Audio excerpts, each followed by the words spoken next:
Amados irmãos e irmãs, paz e bem, hoje celebramos neste dia 6 de fevereiro, o quinto domingo do tempo comum. E o evangelho para este domingo é Lucas, capítulo 5, versículos de 1 a 11. Naquele tempo, Jesus estava na margem do lago de Genezaré e a multidão apertava-se ao seu redor para ouvir a palavra de Deus. Jesus viu duas barcas paradas na margem do lago. Os pescadores haviam desembarcado e lavavam as redes. Subindo numa das barcas, que era de Simão, pediu que se afastasse um pouco da margem. Depois sentou-se e da barca ensinava as multidões. Quando acabou de falar, disse a Simão: avança para águas mais profundas e lançai vossas redes para a pesca. Simão respondeu: Mestre, nós trabalhamos a noite inteira e nada pescamos, mas em atenção à tua palavra vou lançar as redes. Assim fizeram e apanharam tamanha quantidade de peixes que as redes se rompiam. Então fizeram sinal aos companheiros da outra barca para que viessem ajudá-los. Eles vieram e encheram as duas barcas a ponto de quase afundarem. Ao ver aquilo, Simão Pedro atirou-se aos pés de Jesus, dizendo: Senhor, afasta-te de mim, porque sou um pecador. É que o espanto se apoderara de Simão e de todos os seus companheiros, por causa da pesca que acabavam de fazer. Tiago e João, filhos de Zebedeu, que eram sócios de Simão, também ficaram espantados. Jesus, porém, disse a Simão: Não tenhas medo, de hoje em diante tu serás pescador de homens. Então levaram as barcas para a margem, deixaram tudo e seguiram a Jesus. Palavra da salvação, glória a vós, Senhor. Estamos diante de um texto vocacional. Também a primeira leitura traz um texto vocacional, chamado do profeta Isaías. Ele diz o texto: contempla a glória de Deus e contempla os serafins que cantam, exclamando em voz forte: Santo, Santo, Santo é o Senhor dos Exércitos. Por outro lado, contempla a sua fraqueza, o seu pecado. E ele diz: ai de mim, estou perdido, sou apenas um homem de lábios impuros. Como é que eu posso participar de tudo isto? Pedro também faz a mesma experiência. Diante de Jesus, que lhes orienta Pedro e os discípulos a fazerem a pesca milagrosa, Pedro dirá: Senhor, afasta-te de mim, porque sou apenas um pecador. E será que Deus não conhecia o coração de Pedro? Deus o chamou mesmo sabendo que era pecador e que não estava à altura. Aliás, nenhum de nós está à altura. Somos chamados, dizia o Papa João Paulo II, porque Deus é amor. E por trás de toda vocação tem sempre duas coisas muito belas, dizia o Papa João Paulo II. Um dom, uma graça dada, não por causa de mérito qualquer. E ao mesmo tempo um mistério, porque Deus chama aqueles que Ele quer, e quando Ele quer, e nas circunstâncias que Ele quer. Então a primeira leitura termina quando o anjo pega uma brasa do altar, quer dizer, tem alguma coisa que vem do altar, que é capaz de purificar o homem, a presença de Deus, e toca na boca do profeta e diz: agora você está purificado do seu pecado. É importante partir da constatação de que somos pecadores, de que somos indignos, não é? Senhor, eu não sou digno de que entreis em minha morada, nós rezamos, não é? Então, nós não somos dignos, estamos buscando. E ele recebe essa purificação, o profeta, e ele ouviu a voz do Senhor que diz: a quem eu enviarei? E agora, cheio de coragem, ele diz: eu aqui estou, envia-me. Quer dizer, eu agora quero ir. Interessante contemplar a vida dos grandes homens que acolheram o chamado de Deus nas suas vidas e fizeram a vontade de Deus e ao fim da vida puderam rezar um hino de louvor, dando graças a Deus.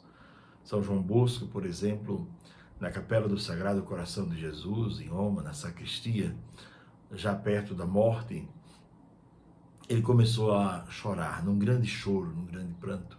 E depois do choro, algumas pessoas perguntaram: por que o senhor estava chorando? Ele disse: meus irmãos, porque hoje, no final da minha vida, eu entendo que toda a minha vida foi uma grande resposta ao amor de Deus e que em tudo Deus estava presente em minha vida. Por isso, eu não posso fazer outra coisa senão louvar, porque eu gastei a minha vida sabendo por quem eu estava gastando. Interessante que a mesma coisa acontece com Santo Tomás de Aquino, quando ao final da vida, isto conta um dos seus discípulos, chamado Guilherme de Tocco, que ao final da vida, Santo Tomás de Aquino pede a comunhão e depois de se confessar, de joelhos, ele reza e agradece, diz: Senhor, por quem eu vivi, por quem eu lutei, por quem eu estudei, por quem eu preguei, por quem eu fiz todas as coisas. Quer dizer, ele reconhece que sua vida teve um itinerário definido não pelo seu orgulho, mas definido pela bondade e pelo amor do Senhor. Então, os textos de hoje trazem um chamado vocacional. A primeira leitura, um chamado vocacional. E o Evangelho também. A vocação de Pedro, a vocação de Tiago e João, sempre chamados. Comecemos a olhar alguns detalhes do Evangelho. A primeira coisa é que há duas barcas. Santo Agostinho diz: essas duas barcas são os gentios e os judeus, a sinagoga e a igreja, os circuncidados e os incircuncisos, porque na igreja de Cristo cabe todos. Todo homem que deseja conversão, diz Santo Agostinho, será acolhido na igreja de Cristo. A igreja de Cristo que será para todos. Depois de uma noite sem conseguir pescar nada, aqueles homens estão decepcionados. É uma história que começa com uma grande decepção, porque eles fizeram o que sabiam fazer do seu modo, mas não conseguiram nada. Santo Agostinho, de novo, se refere ao texto de hoje, dizendo que esse texto, na verdade, fala sobre a igreja e a sua luta para pescar homens para Deus. E conta no fracasso de Pedro, o fracasso que às vezes nós também passamos quando nós confiamos nos nossos planejamentos somente e confiamos na nossa força e confiamos em alguma coisa que vem somente de nós. Veja que Jesus vem ao encontro deles e diz: olha, gente, vocês estão pescando errado. Avancem para águas mais profundas. Essas águas mais profundas serão águas escuras, é importante perceber isso. Quanto mais profundo o lugar do rio, ou o lugar do açude, ou a água, mais escuro será. A escuridão na Bíblia e o mar, sobretudo no fundo do mar, se fala de monstros marinhos e coisas assim, é lugar de perdição. Então avancem para águas mais profundas para tirar o homem da sua escuridão. Vocês não vão mais pescar peixes, vocês vão pescar homens. O verbo usado no texto é um particípio grego, zogron, que significa o quê? Vocês deverão pescar viventes agora. O que significa isso? O peixe, quando é tirado da água, ele morre. A pesca de vocês será diferente. Vocês vão pescar homens que, tirados da escuridão, vão experimentar a vida verdadeira, a vida que brota da vida, a vida que brota da cruz e da ressurreição do Senhor. Veja que belo. Depois, interessante perceber que eles não devem tirar os peixes para que os peixes fiquem nas redes, ou numa barca, ou num recipiente. Os homens, os peixes, entre aspas, serão salvos não para ficarem presos a outra estrutura, mas serão tirados da escuridão para viverem a liberdade de filhos de Deus. Serão viventes em Cristo, o vivente por excelência. É muito belo esse texto, olhando este verbo em grego no seu particípio, de tradução muito complicada, nós percebemos o valor profundo destas palavras de Jesus. Quer dizer, tragam estes homens que estão na escuridão, na profundidade, para a vida. Mas avançar para águas mais profundas pode significar muitas outras coisas. De maneira prática, no senso prático da vida, Eu direi que no raso não se pesca nada. Se pesca somente alguma piabazinha, alguma coisa muito pequena. É na profundeza do rio que se pescam os grandes peixes. Às vezes nós queremos uma vida de comodidade, uma vida que não mergulha na profundidade. O estudante quer estudar somente as matérias fáceis. Às vezes, na vida de casal, o casal quer viver somente momentos fáceis e bons, não quer passar pela cruz, pela dificuldade. Então, na vida, nós devemos buscar águas mais profundas. O que significa buscar águas mais profundas em família? Talvez signifique dar o perdão a quem precisa receber o perdão. Significa melhorar o nível da convivência, talvez, porque se estamos vivendo só de maneira superficial, em família, oi, bom dia, boa tarde, como vai, sem viver em profundidade o ideal da família, avançar para águas mais profundas talvez seja viver em profundidade isto. Nos estudos também, nas amizades e nos projetos pessoais, avançar para águas mais profundas. O texto diz que os discípulos estavam lavando as redes, quer dizer, estavam praticamente fazendo uma espécie de lavando a roupa, avaliando a pesca e lamentando a noite que tinham perdido. Não pescamos nada a noite inteira, e agora? Notem que o texto do evangelho em questão, que é Lucas faz questão de dizer no começo, esse texto é escrito para um Teófilo, para alguém que não viu estas cenas e que precisa de um embasamento sólido para crer. Por isso, ele faz questão de mostrar coisas muito interessantes, como, por exemplo, Deus que acolhe Pedro na sua fraqueza. Ele diz, você é frágil, mas eu não lhe chamei porque você é forte, que você é o mais preparado, mais santo, mais puro, mais intelectual. Deus nos chama nas nossas incapacidades. Pois bem, estão lavando as redes, recordando o fracasso, os fracassos da vida. De vez em quando é bom fazer esse momento de lavar as redes, recordar os fracassos e recordar por que fracassamos. Por que o casamento fracassou? Por que aquela amizade fracassou? Por que aquele projeto de vida fracassou? Por que aquilo não deu certo? Porque nenhum projeto realizado sem a orientação de Deus pode ter sucesso. É isso que dirá o Evangelho de hoje. Jesus não nos chama enganados, como quem não nos conhece, nos chama nos conhecendo e sabendo que somos todos pecadores ilimitados. Amados irmãos e irmãs, quando começamos a missa, nós começamos com esta palavra: reconheçamos nossas faltas para podermos celebrar dignamente os santos mistérios. Então, o ponto de partida não é a nossa grandeza ou a nossa possibilidade, a nossa personalidade, as nossas virtudes, mas o ponto de partida é a nossa fraqueza. Porque daquilo que é fraco, Deus pode dar a fortaleza, não é? Como diz o Salmo, se o Senhor não construir a casa, em vão trabalham os construtores. Quer dizer, se não for o Senhor que esteja conosco para realizar a sua obra, nós trabalharemos em vão. Teremos grandes projetos, mas eles não vão decolar, porque serão obras meramente humanas. Vejam aquilo que Gamaliel diz no livro dos Atos dos Apóstolos. Quando a igreja é questionada no seu nascedouro, e Gamaliel diz, deixem, gente, se for obra de Deus, vai crescer e vai perseverar. Aquilo que é obra de Deus cresce e persevera. Aquilo que não é, destrói-se sozinho. Tiago e João, diz o texto, estão assustados.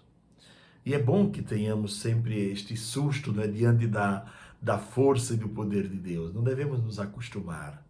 Um Deus que é capaz de tantas coisas, tirar água da rocha, abrir o mar vermelho, mandar o pão do céu como alimento para o povo.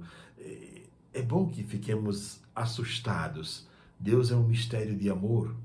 Dizem os teólogos antigos, sobretudo Dionísio Areopagita, que Deus é um mistério tremendum, quer dizer, que faz tremer de fato. Fascinorum et tremendorum, aliás, fascinorum tremer, que faz fascinar e que faz tremer, que fascina e que faz, ao mesmo tempo, tremer de medo, fascina, encanta, mas ao mesmo tempo faz tremer de medo. Pois bem, Tiago e João estão assustados. Nós também nos assustamos com o poder de Deus. Nos impressionamos, digo melhor assim. Não devemos querer partir das nossas virtudes, porque mesmo as nossas virtudes, a nossa autoafirmação pode ser um obstáculo para o progresso do reino de Deus e para a pregação. Nenhum de nós é digno ao pé da letra. Jesus dirá ainda a Pedro no final: não tenhas medo, de hoje em diante farei de vocês pescadores de homens. Aqui é que entra aquele verbo que eu mostrei para vocês no particípio grego. Na vida cristã, não se parte das nossas qualidades, porque o protagonismo não é nosso, o protagonismo é de Deus.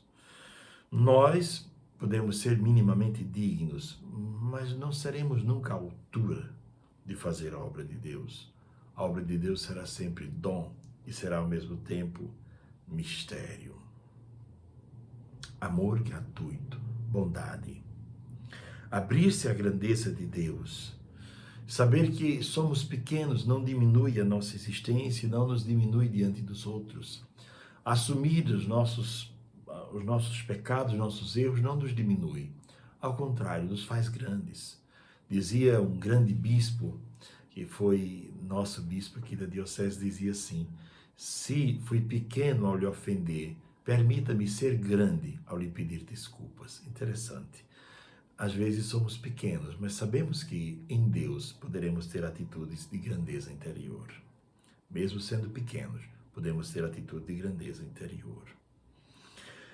Jesus diz a Pedro e aos discípulos: avancem para águas mais profundas, quer dizer, abram os horizontes de vocês, mudem a lógica de ver o mundo, mudem o modo de pregar, assumam essa nova lógica que é dada por Deus. A lógica que é de Deus não falhará nunca.